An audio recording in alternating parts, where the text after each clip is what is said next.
Iba't ibang uri ng manginginom. Una, the manager. Ito yung manginginom na palaging nagyayaya at siya ang taya. Pangalawa, the playmaker. Ito yung tanggero sa inuman.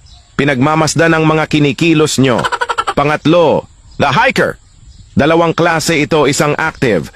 Palipat-lipat ng upuan para makarami ng tagay at isang passive. Palipat-lipat ng upuan para makaiwas sa tagay. Pang-apat, the denial. Ito yung nagpapanggap na kaya pa kahit lasing na sila. Pang-lima, kidsenti.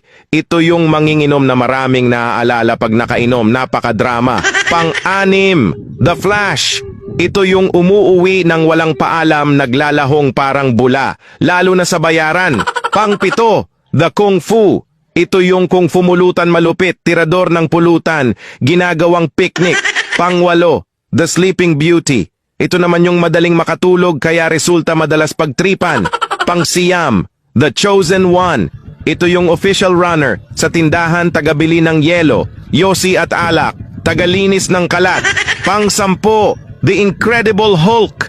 Ito na yung pag nalasing nagiging si Incredible Hulk. Palaging naghahamon ng away. Pang-11, the Deadman Drinker. Ito na yung pinakaunang nalalasing. Pang-12, the Sex Finder.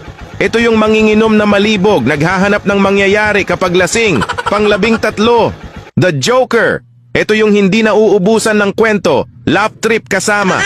Pang-14, the Barber. Ito yung mahilig magkwento. Kahit wala ng sense ang sinasabi, as in talk shit.